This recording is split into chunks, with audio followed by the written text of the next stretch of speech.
19,000 kilometre, रोज office commute, weekend rides और 1 साल से ज़्यादा का ओनरशिप एक्सपीरियंस। क्या हीरो एक्सट्रीम 125R आज भी वर्थ बाइंग है? चलिए देखते हैं। What's up guys, welcome to Angad Xtreme journey. काफ़ी टाइम बाद सोचा एक नई वीडियो बना करके कम बैक करते हैं। तो बहुत सारे टॉपिक्स आए माइंड में, बट अपनी खुद की बाइक का ओनरशिप रिव्यू जो कि मुझे लगा कि बेस्ट होगा इस टाइम पे, क्योंकि मैंने इसको 19,000 किलोमीटर चला भी लिया। Office rides, weekend travel, highway, सारी चीज़ें मैंने देख ली हैं। तो जो रिव्यूज़ होंगे, जो भी चीज़ें होंगी, वो सारी मेरी खुद के एक्सपीरियंस होंगे। कोई ब्राउचर रिव्यूज़ नहीं, कोई स्पेसिफिकेशंस नहीं, normal day to day routine. तो गाइज़, जो पहला पॉइंट मैंने डिसाइड करा वो स्टार्ट करते हैं हम लुक से। जब मैं इसको लेने जा रहा था, मैंने बहुत इंटरनेट पर रिसर्च करी, तो मेरे को माइंड में दो ही गाड़ी आई। एक या तो एक्सट्रीम ले लूँ या तो रेडर। रेडर जब देखने गया तो उसकी हाइट भी बहुत कम थी, इससे लुक्स वाइज तो मेरे को बिल्कुल पसंद ही नहीं आई। तो फिर मैंने ये लिया। अब आप खुद ही देख लो, इसकी जो हेडलाइट्स हैं, इसके DRL, मतलब इतना स्ट्रॉन्ग बिल, इतना स्पोर्टी लुक, वो भी 125 सीसी में कहाँ ही देखने को मिलता है। इसकी टैंक कट से जो इस गाड़ी का जो मस्कुलर लुक आता है, उसके मतलब क्या ही बोलूँ यार मैं। ओवरऑल इसकी अगर मैं रेटिंग देता हूँ इस गाड़ी को लुक्स वाइज, तो 10 आउट ऑफ 10 दूंगा। गाइस, सेकंड पॉइंट्स आते हैं हम अपनी इस गाड़ी के मेन मसल इंजन पे। अब इंजन यार 125 सीसी के हिसाब से बहुत पावरफुल है। लिटरली मतलब रोज़ के ऑफिस कम्यूट हो गया, मैं जयपुर तक का मैंने इस पर राइड मारी है। 2 लोग थे हम लोग, मैं और मेरी वाइफ। बिल्कुल कोई इशू नहीं, कभी मेरे को माइलेज से रिलेटेड इसमें इशू नहीं मिला। और रही बात इंजन वाइज, बहुत स्मूथ है, बहुत रिफाइंड है। अगर मेरे को डे टू डे कम्यूट की बात करूँ, वीकेंड राइड की बात करूँ, हाईवे राइड्स की बात करूँ, मतलब मेरे को कभी कोई ऐसा इशू नहीं मिला कि मैं इंजन वाइज बोलूँ कि हाँ इस गाड़ी में मेरे को पावर की कमी फील होती है।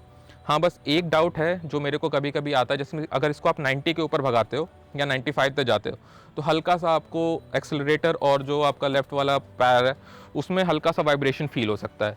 बाकी रिफाइंड है इंजन, सब कुछ बहुत अच्छा है इसका। गाइस, तो अब स्टार्ट करते हैं हमारा तीसरा टॉपिक, जो कि शायद इंडिया का सबसे मेजर क्वेश्चन होता है किसको भी बाइक खरीदनी होती है, भाई माइलेज कितना देती है। तो 1 साल मैंने यार इसको यूज़ कर लिया है, शायद 1 साल से ज़्यादा ही हो चुका है मेरे को।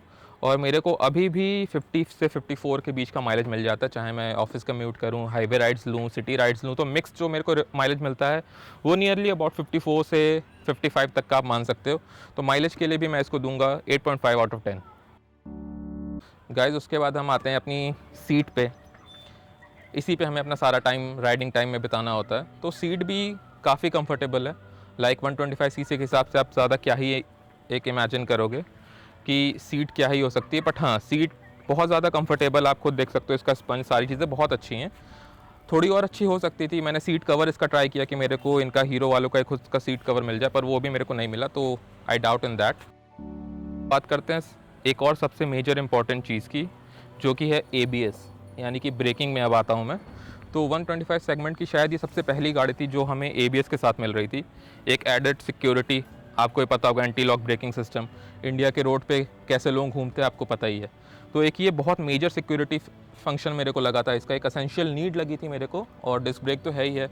तो ब्रेकिंग वाइज भी ये गाड़ी को मैं 9 आउट ऑफ 10 दूंगा। तो ब्रेकिंग भी बहुत अच्छी है इसकी। गाइस, अब एक बहुत मेजर चीज़ जिसके बारे में हम बात करेंगे, सर्विस कॉस्ट। तो इसकी मैंने शायद 7 या 8 सर्विसिंग करवा रखी है। पहली 5 तो फ्री थी, उसके बाद जो जनरल कॉस्ट मेरे को आया है वो आया है 700 से 1500 के बीच में। तो एक मिनिमल रेंज है यार, 700 से 500 में अगर आप सर्विसिंग करवा रहे हो, तो उतना मेरे को नहीं लग रहा कि आप 3 से 4 महीने में 3000 किलोमीटर चला करके इफ़ यू आर स्पेंडिंग 700 से 1500, तो वो ज़्यादा होगा, वो भी आपकी बाइक की मेंटेनेंस के लिए। तो हाँ, मिनिमल है कॉस्ट हमारी। तो और सर्विसिंग भी बहुत अच्छी होती है यार। अभी रिसेंटली मैंने जैसे चेन स्प्रॉकेट चेंज करवाया है, तो उसके बाद भी मेरा जो चार्ज आया था वो अप्रॉक्सीमेटली 2200 आया था। तो उसमें भी सर्विस कॉस्ट 900 प्लस 1200-1300 का ये पड़ा था।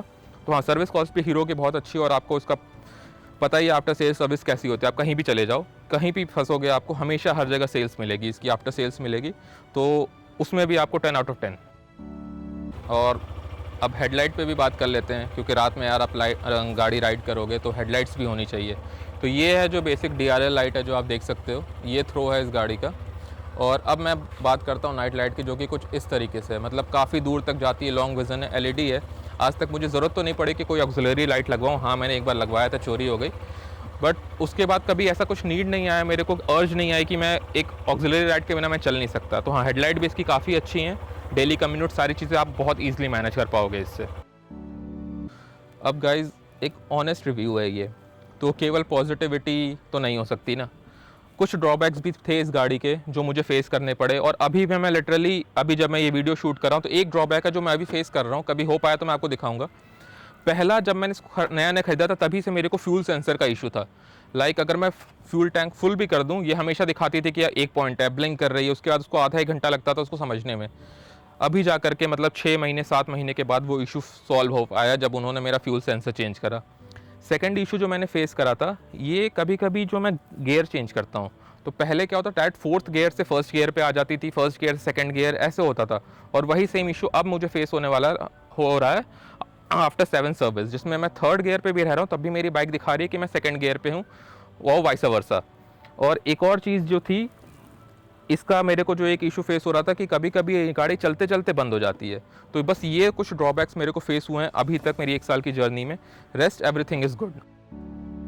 इस वीडियो को पूरा एक समराइज़ कर लेते हैं प्रोज़ एंड कॉन्स में। तो प्रोज़ में अगर आप जाओगे तो इसके लुक्स, इसकी इंजन, इसका माइलेज, इसकी ब्रेकिंग, इसका कंफर्ट, ये सारी चीज़ें इसके प्रोज़ हैं। कॉन्स में भी मैंने आपको बता दिया, वही फ्यूल गॉज वाला इशू, माइलेज, मतलब उसके बाद आपका जो ये क्लच वाला इशू है, 2-3 चीज़ें हैं जो बस कॉन्स में है।